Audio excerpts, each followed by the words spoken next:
जिंदगी बदलना, आपकी जिंदगी में खुशहाली लाना, ये मेरी जिंदगी का मकसद है।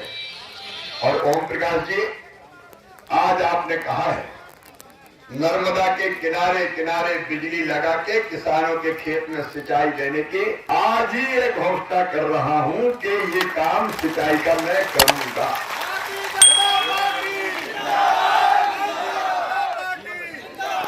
और दो चीजें भाई, जो बना हुआ बांध है उसकी लहर, और एक बात और मेरे दिमाग में, वो भी आपके बीच रखना चाहता हूं। हमने पहली बार मध्य प्रदेश में शुरू किया बिना बांध बनाए सिंचाई की व्यवस्था। मतलब नर्मदा जी में पाइप डाल के बड़े बड़े मोटर चला के पानी खींचते हैं पाइपों से, और पाइप के छोटे पाइप में बांट के खेत के चक में एक पाइप दे देते हैं, जहां से किसान अपना सिस्टम लगा के पानी ले जा सकता है। ये योजना पाइप वाली, पाइप से बिछा के सिंचाई की नहर में पाइप बिछा के और बिना बड़ा बांध बनाए, क्योंकि एक मुद्दा आता है कि बांध में लोगों की जमीन ना डूबे। तो बिना जमीन डुबाए मैं आपके खेतों में सिंचाई की व्यवस्था करूंगा। और इसका उदाहरण मैं दे रहा हूं। दिग्विजय सिंह जब कांग्रेस की सरकार थी और मुख्यमंत्री थे, तो उनसे कहा कि आप मालवा के पठार में नर्मदा जी का पानी ले आओ। तो कहले पागल हुए, कहां से जाएगा? पठार ऊपर है, नर्मदा जी नीचे है, जा ही नहीं सकता, असंभव।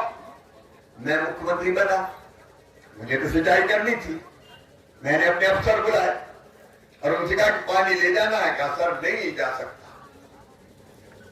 ऊपर जमीन है, नीचे पानी कैसे जाएगा? तो मैंने वहां जो कहा वही मैंने यहां कहा है। मैंने कहा बड़े बड़े पाइप डालो, ऐसे पाइप इस पे आदमी चलते हैं, और मोटर लगाओ शक्तिशाली, और नर्मदा मैया में इंटैक्ट वेल बनाओ, पाइप से पानी खींचो, मोटर चलाओ, और नर्मदा मैया से कहो पाइपों में भरा के चली चल मेरी मैया, चली चल मेरी मैया, चली चल मेरी मैया, खेतों खेत चली चल मेरी मैया। मैया चली गई। ओम प्रकाश भैया यहाँ पे एक तरफ जमीन न डूबे और दूसरी तरफ बिना बांध के भी पानी किसान के खेतों में इंटैक्ट वेल, मतलब छोटा पानी थोड़ा सा रोका नर्मदा जी में और खींच लिया। तो वो व्यवस्था अपन यहाँ लागू करेंगे। देखो भारतीय जनता पार्टी की सरकार या मैं मुख्यमंत्री क्यों? मैंने कहा आपकी जिंदगी बदल लेगी, कोई कुर्सी पे बैठने के लिए थोड़े। अभी मेरी बहनें बैठी है, बताओ मेरी बहनों, कभी कांग्रेस ने तुम्हारे खाते में कभी पैसा डाला था क्या? आज जोर से बोल के बताओ, डाला था क्या?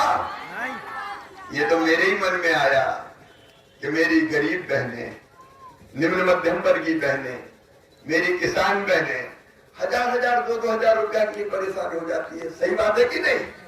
जरूरत पड़े तो मांगना पड़ता है। बेटा बेटी को कपड़े दिलाना हो, माए के जाना हो, और कोई काम की जरूरत पड़ जाए तो कई बार पैसा नहीं होते। मेरे मन में ये विचार आया, मेरी बहनाओं कि शिवराज तू तो भैया है, बताओ मैं मुख्यमंत्री लगता हूँ कि भैया लगता हूँ? अरे जोर से बताओ, मुख्यमंत्री लगता हूँ कि भैया? मैं तो कांग्रेस ने कभी खाते में पैसा डाले थे क्या? अरे सुन लेना मेरी बहनाओं, ये कमलनाथ दादा 1.25 साल के लिए आए थे, 1.25 साल के लिए। तो मैं बेगा भाजिया शहरिया बहनों को 1000 रुपया पूछते कि मेरा गुनाह क्या है, मैंने क्या पाप किया था? तुमने पाप किया था, तुमने पाप किया था, तुमने बेगा भाजिया शहरिया बहनों के पैसे बंद किए। कमलनाथ तुमने पाप किया था, तुमने संबल योजना बंद कर दी। अरे एक्सीडेंट में मौत होती थी, हम 4 लाख देते थे, कमलनाथ ने बंद कर दिए, कांग्रेस ने बंद कर दिए। सामान्य मौत पर 2 लाख, और गुनाह पूछते कमलनाथ तो तुमने कफन के 5000 रुपया भी देना गरीब को बंद कर दिए थे। ये पाप किया था तुमने, जो संबल योजना मिले 1.25 साल में तुमने सत्यानाश कर दिया।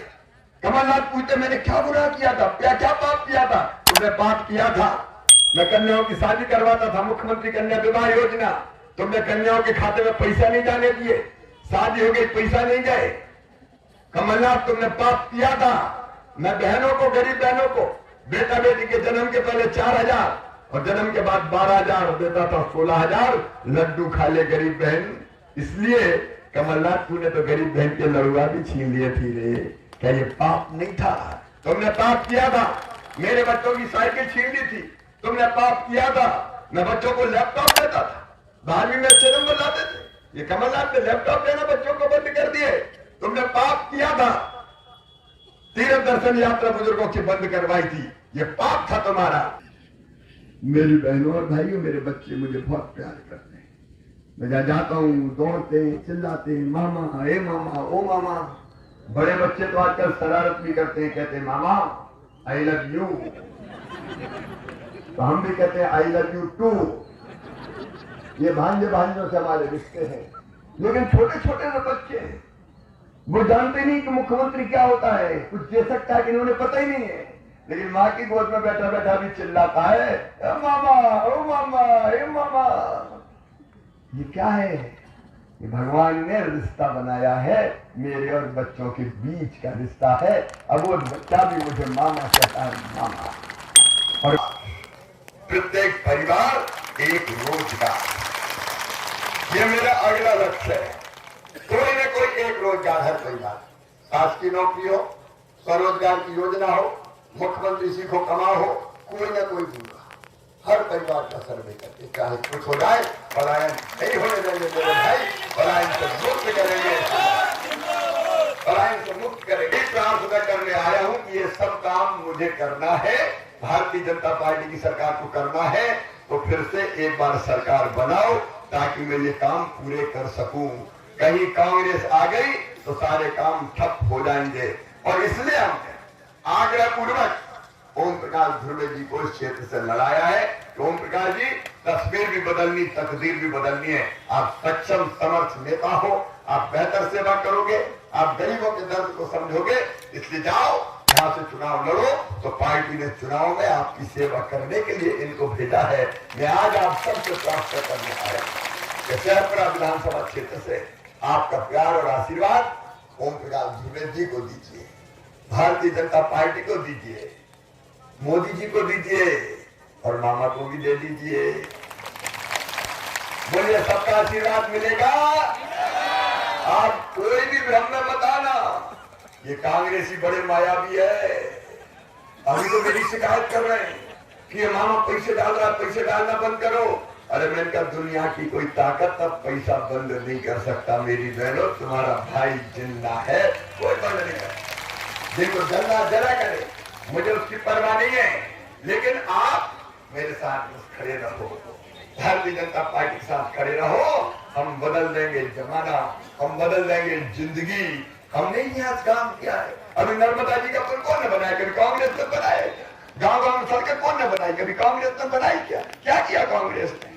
और जाओ मेरे बहनों और भाइयों, आज मेरे साथ मिलकर संकल्प लो कि शहरपुरा विधानसभा क्षेत्र से भारी बहुमत से ओम प्रकाश ध्रुवे को आप चुनाव जिताएंगे ताकि मैं सारे ये काम पूरे कर सकूं। बोलिए सब तैयार है?